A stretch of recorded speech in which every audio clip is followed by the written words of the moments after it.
Greetings, fellow insomniacs, and welcome to a very special episode of the Creature Features podcast, wherever you listen to podcasts and on YouTube. I am your host, your friend in fright. My name is Chunky Larry, and today I've got something really fucking special for you. So back in June, I worked the Sinister CreatureCon. It takes place at the Scottish Rite Center in Sacramento, California, and it's a really good fucking time. Like, there is just an energy that is associated with the Sinister CreatureCon that I don't feel at a lot of the conventions that I go to. And this year I was able to moderate a couple of panels for the Sinister CreatureCon. It's a dream come true. This is one of those things that as a horror fan I always aspired to do. I remember I was at a panel for Adrienne Barbeau, and I was like, man, I could do that. One day I'm going to do that. And so that day has arrived, and I was able to have a conversation with Alex Vincent and Christine Elise. Now, uh, Alex Vincent has been in the horror genre since he was a little boy. And we talk about that. We talk about the experience of being an actor, the energy of friendship, the problems that I personally have with horror franchises going to space. And we also get to talk quite a bit about the Child's Play franchise, which is a dream come true. Me and Chuck are like, we're like this. He hasn't like tried to take over my body. I think it's because I got a couple of poundages on myself that he just doesn't want to be a part of. But fun story about this panel. So this panel was kind of sprung on me. It was like, hey, do you think you want to, host or moderate the panel with Christine Elise and Alex Vincent? And I was like, yes, of course. Why the fuck wouldn't I want to do that? Yes, 1,000% yes. And they were like, okay, well, you're going to be doing it in like 15 minutes. And so I'm always ready, but I was just like, okay, well, fuck. Now I got to like mentally psych myself up into, having a conversation with someone. And the first thing I realized is that I had a gigantic hole in the crotch of my jeans. And I was going to be sitting mere feet away from Christine Elise, who I've just thought the world of like forever. I watched 90210 with my mom, and I thought she was just one of the coolest fucking characters in the world. And she, as a human being, is cool as fuck. So I was, oh shit, I don't want Christine Elise to see my wee wee. So I kind of scooched my legs underneath the tablecloth and hoped for the best. But what did come out of this conversation is something that I will cherish for the rest of my life, and now you get to enjoy it as well. Uh, if you're going to weigh in the comments about how good or bad I did, please just keep in mind this is everything to me. This is something that I've been dreaming about doing since I was fucking a wee little horror fan. So, if you're just like, man, you suck, that's not going to help me. If I did a bad job, explain to me what I did bad, and that helps. I have no problem with positive or negative comments. I know that there's a lot of people in the world of YouTube that do have a problem with that.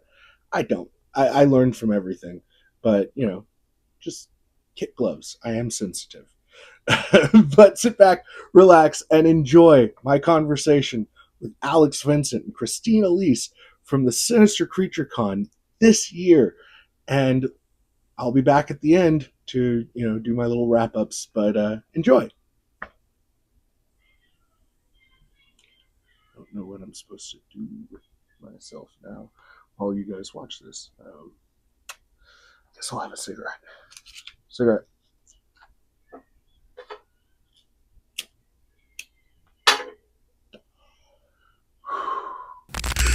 It is a time warp, a bit of a time warp.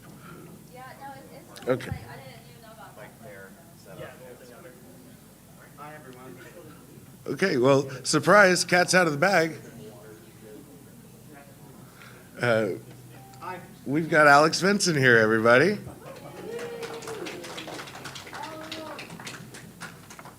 here. We'll let Christine sit there. Yeah, I'm just joining you, so I don't have to standing there like, okay, we'll wait. That's the other surprise. Christine Elise is also going to be She'll here. Any second. There she is. Everybody say hi to Christine.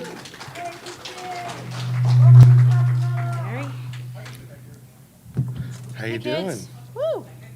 I'm well. How are you guys? Doing good. Yeah. Yeah, we're in the middle. Yeah. Mine's not even on, actually. Good. We don't need it. Yeah. Are we good? All right. So, you guys, we've got two legends in the building. We've got Where? sitting right next to me. Cheech and Chong are in the other room. Yeah. Anywho, Alex, Christine, when I was a young boy, I got into horror relatively late for most horror fans. Most horror fans say it's like 5 or 6 that they got into horror, and that they're automatically scared because it's something that their parents, kind of watch around them, and it's not something that they go out of their way to see. I was shuffled out of the room, but I was always very interested about it. And so I really liked the My Buddy doll. I always wanted one, but I was a broke kid, so I couldn't get a My Buddy doll. I got just kind of like the generic My Buddy, you know what I mean? And so when Child's Play comes out, it immediately strikes a chord in me as just a kid, because that's something that feels like it's supposed to be safe, and it's not. And I think that that's part of the reason that it resonates on a deep level for a lot of us, but for you specifically, Alex, because you were a very young boy when these films were being made, was there anything about doing that resonated with you in like a fundamental level? I think that we have an inherent fear of the inanimate coming to life to kill us at some degree, in some way. Can you guys hear this? You can hear me, right? Can you? Do you need a mic? Can you hear me? My mic's on now. Now I suppose I'll use it. Yeah.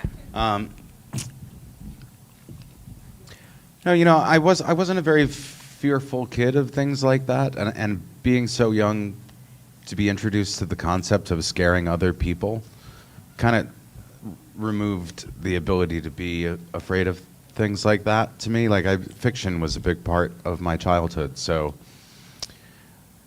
and I was on the other side of that camera, so I didn't really get scared as much. I watched horror movies when I was a kid.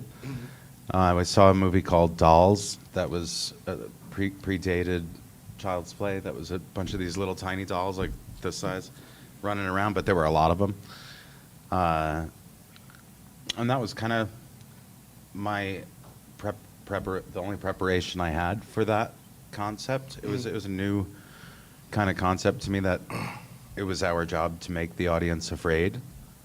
So that kind of alters the perspective from getting the opportunity to see films like in pure imagination. I kind of understood what it was Are you to make using that mic? Can you hear him? You're talking to us, and Yeah, they can hear me. can you? Now, Yeah. now they can. All right. When I have something better to say, I'll say it right into here. But yeah, ironically, the funny part about it is my family actually ended up getting into the doll trading business and selling Patty Play Pal dolls and Shirley Temple dolls and going to conventions like these that were doll shows, selling News to dolls. me. Yeah, it's true. Wow. They did it for about 4 years. Because I guess my mom had a old Shirley Temple doll that was worth a lot of money, and they sold that, and then it kind of spiraled into the type of stuff that we do, but it was like trade shows for dolls. So luckily, Chucky didn't scare me, because I lived in a house full of weird porcelain dolls. No. That is new and interesting Yeah. information Yeah, that I I've never agree. heard. I have to process that one. But I want to ask you, Christine, Okay. because you came into this in the second film, and there was already kind of this world built in, and you as a working actress getting a part in something like this, is this something that for you was like a challenge, or was it like, oh, this is a great job? It was both. First, who is mine on? I turned mine off because it was humming. Can you hear me? It was both. It was a great job. I was not a trained actor, and to get a big movie, a Universal movie that was going to get theater release was incredibly exciting for me. Was the second part of the question though? Was this? In terms of It was difficult. difficult. Yeah, it was difficult in that I didn't know this going in, but it was difficult in that Alex was 8 years old and child labor laws applied to him, and the doll took 9 puppeteers that were SAG actors. There was the union actors, 9 of them. I'm one union actor. There were 9. So in the scenes where Alex and Chucky and I are all together, which is a lot for the second half of the movie, they would shoot what they call the establishing shot, the wide shot that establishes all the geography of what you're going to see when they come in closer, so you know what's going on geographically. Everyone was there, but then they would shoot Alex out, his close-ups and stuff, because his hour was like a 6-hour day. He had to go to school and do his thing, and then he'd be gone. And they'd shoot Chucky out too, because he was more expensive to have on set than I was. So they'd shoot Chucky out and send him home, and I would do all my scenes to like tape on that red X on that stand is Alex, and that blue that's Chucky. Now go. I'm like, oh my God, come on, Andy! And there's nobody else in the frame with me. I'm just doing it all in a vacuum. So that was challenging. And if I look like I'm not a good actor, that might be part of why. Oh. No, that for me, Child's Play 2 is the scarier of the 2 films. It has a menace to it that I didn't feel that the first one did. I thought that the first film felt more like it could have gone either way, of like Andy was the killer or it was the doll. Like it, Well, part 2, I think the consensus is everybody's favorite, and it's clearly because we're both in it. Fair. But besides that, we already knew who Chucky was by then, so we didn't need the slow build-up and explanation. It just started, like, with everything that he was capable of already in our minds, so we knew what to expect a bit. So the kills early in the film, kind of get that ball rolling. Everybody likes the second one the most. But what you just said, though, the idea that it could be Andy's crazy and Andy really is the killer was initially part of what could have been. That was Yeah. initially a concept of how, that it was Andy's id that was It's still killing. how I see it. So I don't know. So that's an insightful question.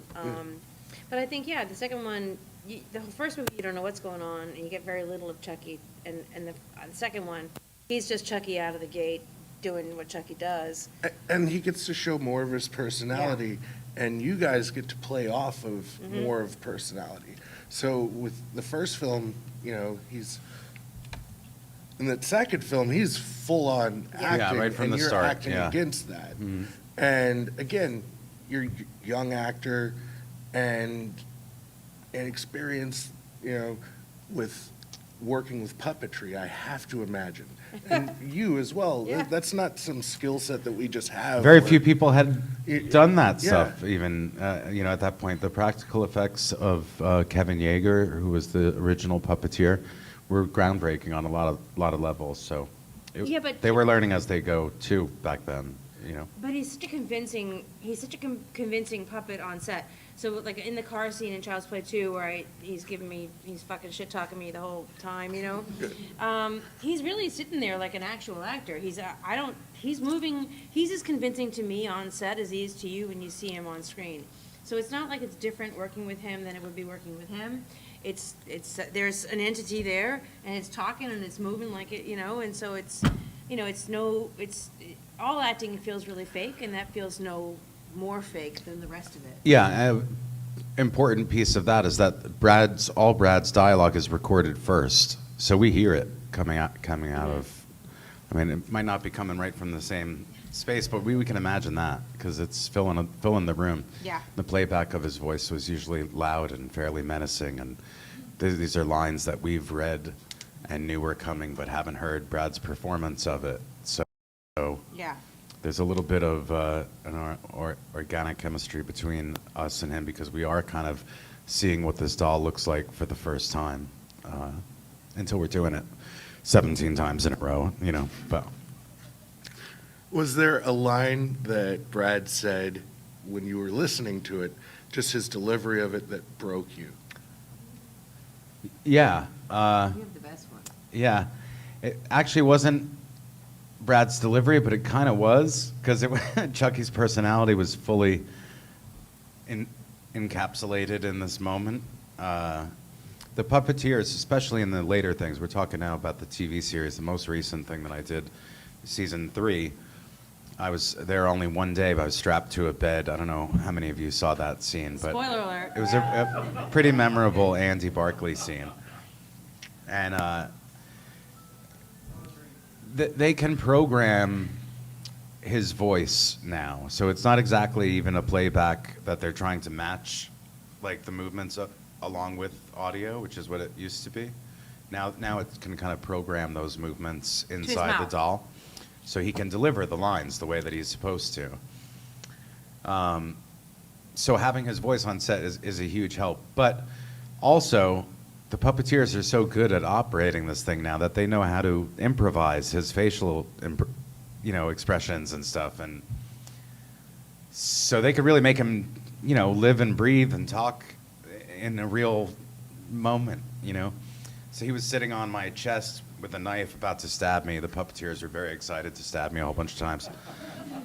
And and this was a close-up on him, turned around on him, but I'm still laying there. You could see that I'm there. And I'm kind of just delivering lines to Chucky. And I had that line, to Caroline, "Killing is wrong." And without any warning or rehearsal, Chucky went, "Ugh." And I cracked up. I absolutely cracked up through the first take of it. So I did not expect him to do that. And when he did that, I kind of lost it. But it is Brad because it's the whole character that he's created. So for him to roll his eyes like that, I was like, "You fucker." Christine, do you have one? I don't. I can't beat that, so I'm not Yeah, gonna there's try. really no beating that. That was really good. Being brought back to the franchise, was that something that you guys always wanted, or was it just kind of like oh, hey, this No, cool? always want. Bitter about 3. Yeah. Always want. Fair. Am I wrong? Fair. Yeah, they had to pull me out of isolation. I was not even talking to people for 20 years. So, No, that's not true. Like Andy. Yeah, I was a recluse. Just no, yeah, it was particularly difficult for me at 10 years old to see Justin Whalen, a different actor, take my character. Is how the 10-year-old processed it. In the long run, obviously it all worked out great, and thanks to Don for wanting to involve me again.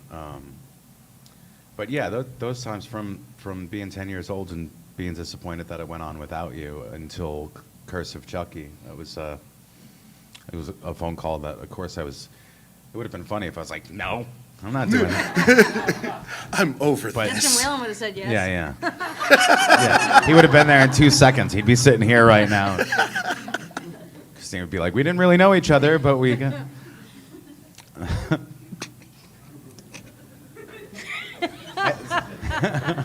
You're welcome. We got him. All right, I got you good. So, I guess my next question would be, if there's one thing that you take from the experience of working on a franchise that's beloved by so many people, what's the thing you're most proud of in that legacy of the Child's Play franchise? You guys both play an integral part of that franchise. Well, I smoked a joint with Chucky, so I think it's all downhill from there. I'm really proud of Don Mancini. Don Mancini has taken this character, which is a ludicrous concept that a doll comes to life, and he's this big and can somehow overwhelm and kill adults for 38 years, and be smart and be funny and be relevant and be queer and be ahead of his time and inclusive. I think that's all Don, and it's such a gift to be part of Don's world and part of Don's sentimentality. He's super sentimental about Chucky. Every installation of Chucky is born from Don loving it, not from a jaded place like, fuck, I'm fucking writing another Chucky movies. None of that. None of like, oh, I'll pass it off to somebody else. I'll get the paycheck. Someone else can fucking do it. It's all just, I fucking love it. Don loves movies. Don loves fans. Don has us in the franchise and the rest of the people from the OGs in it because Don knows what fans want. The studios don't. Studios don't understand why we're still involved. You guys do. And Don does. And so it's all about Don. I'm so proud of Don. You dream it. We brew it. Gruesome brew coffee. Sip into the shadows. Well, That is the real answer, by the way. Just as a kid that loved these, to be an adult and sitting with the two of you having this conversation, it is nothing but a pleasure. And I just want to thank you so much. But I want to ask you guys about your friendship, because you guys were very different ages when you worked together on Child's Play, but you've managed to remain friends all of this time. Well, and yeah. Well, there's a gap. There There's was a a gap. Okay. When he was 8 and I was 26 or 24, I wasn't calling like, hey, Alex's mom, is Alex around? Hey, can he come play video games? Like I was hoping for that. Like you guys trading comic books. Can I show you? No. Can I show you what I made in art class? Yeah. Yeah. I'm No, gonna sound weird pervert. No. no, but to have a This is my Hollywood girlfriend. Yeah. I like him young. to have a friendship that lasts, that starts from something as odd as a doll that comes to life. You know, what is it about the other person that makes that friendship work? What makes it work for you, Alex?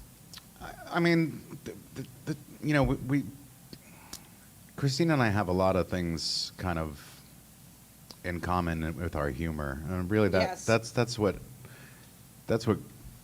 glued us right back together, honestly. And we get to travel around and do these things together. It's a very shared experience. And she'll take my calls when I'm being a pain in the ass, and other people won't. So He's smart and funny. He's my little brother. You know, we reconnected at a con in Lexington, right? No, not in Louisville. Louisville.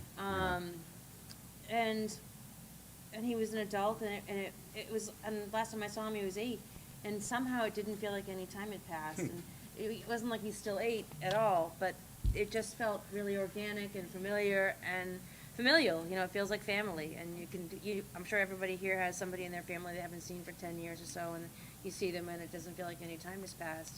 And that's sort of how it was. Yeah.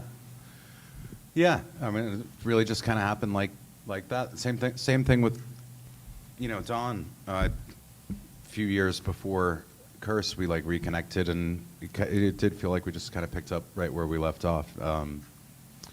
Even though we weren't together all those years, we still had a shared experience that was very unique. So the Chucky family thing really is our favorite part of this. So. And it really is a family, and on a lot of levels. Like, Dawn is super sentimental. We have Brad and Fiona, who are actual father and daughter. Kevin Yeager, who's the original puppeteer all through Bride? No, is Tony take over in Bride? In Cup. Seed. At any rate, so Kevin Yeager married Catherine Hicks, who's the mom in the first movie, so there's family there. We're a faux family here. Don is the godfather of all of us, and like I said earlier, he's super sentimental, and he likes to have people he likes around him. I think it's a security blanket for him on sets. He likes to have his friends around. Jennifer and he are best friends, and he and Fiona are too. It's a very safe environment that he creates on a set, which isn't always the case. Not everybody is so generous and so collaborative as Don is, and so it keeps it really friendly. And we have dinners together. We're in Toronto shooting this thing for a couple summers. We had dinners together, once a week at least, and that's not how it usually goes. It's not usually so friendly. It's more of a business, and Don keeps it feeling family. Yeah, I mean, and Auntie and Kyle were specifically foster children that came through this, traumatic childhood together, and were ultimately bonded, and they were fostered by Mean people. mean people. And in reality, the two of us have been fostered by Chucky. So, Yeah. I mean, it kind of all works out. Yeah. Jimmy, how much time do I got? Does anyone have any Great. questions That's for us? what I was hoping. I want the guy with the Chucky doll to ask a question, please. Tiffany had a question over here too, though, if he's not ready. You're ready, all right. You see that? Got the Chucky with Oh, I the saw it. Chucky. We met this gentleman. Since the second film, which is like you said, that is pretty much everybody's favorite, honestly. There's been new characters, and one of my favorites was Jennifer Tilly's character. Mhm. So coming back and working with her as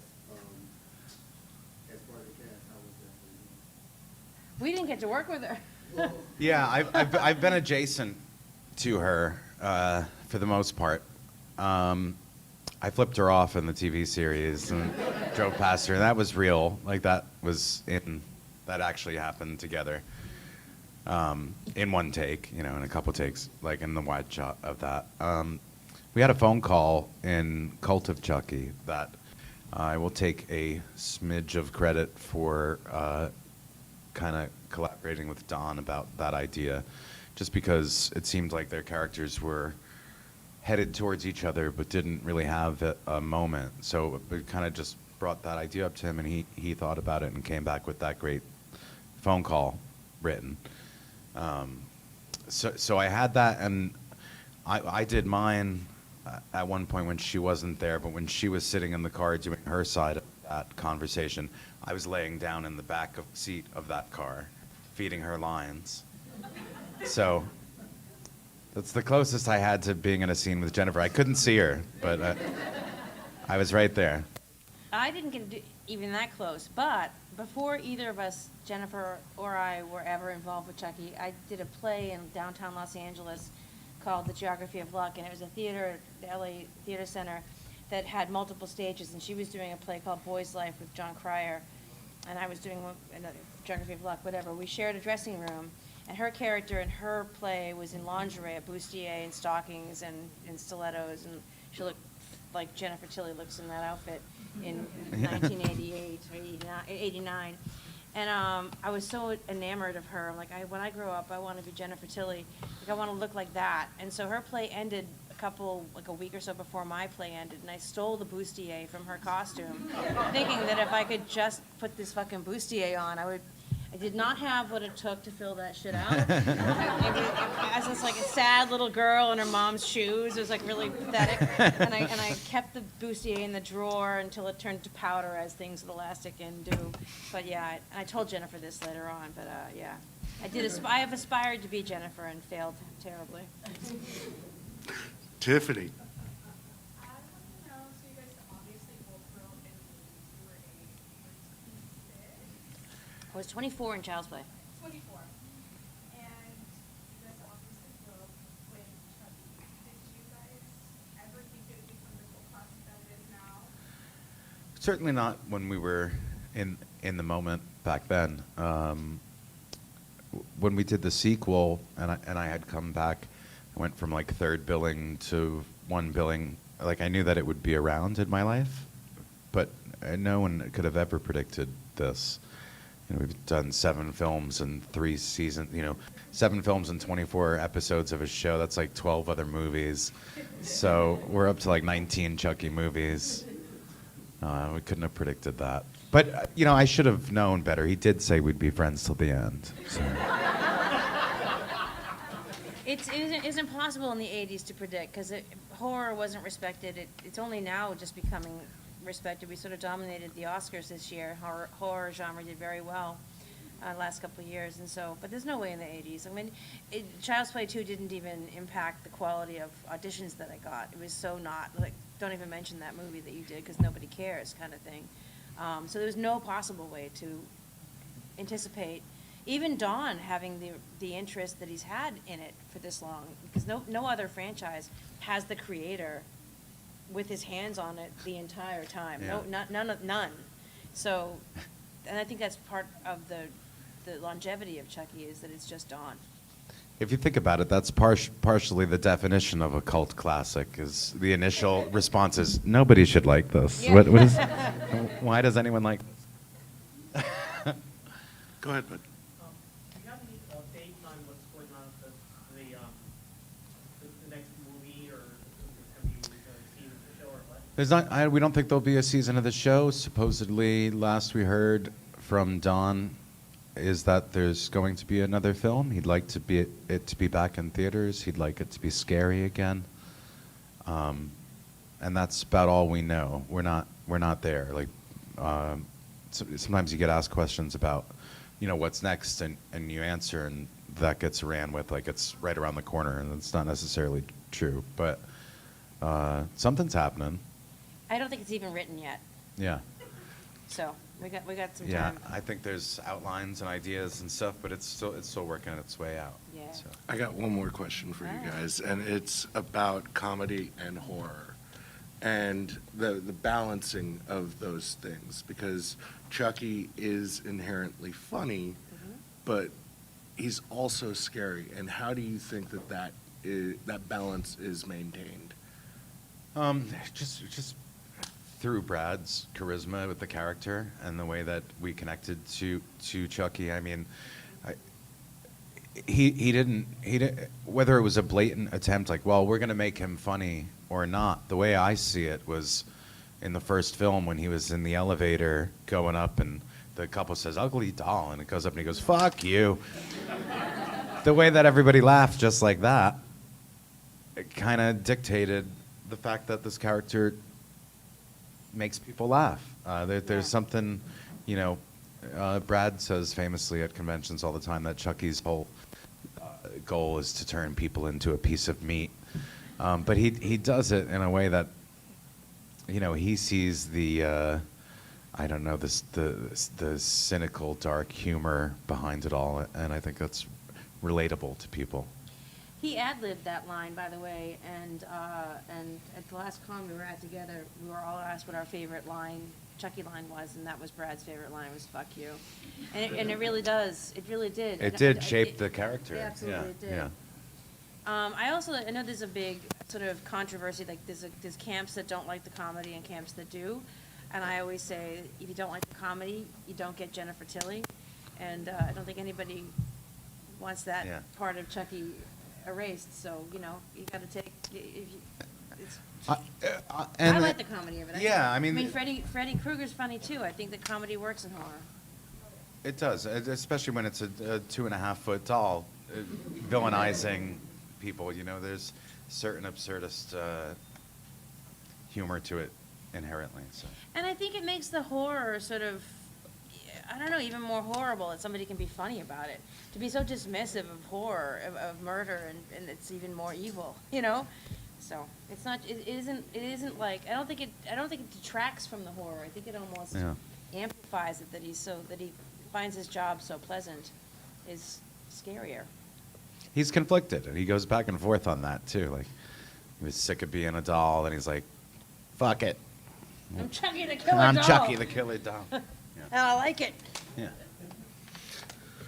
Okay, I think we have time for one last question. And Yeah.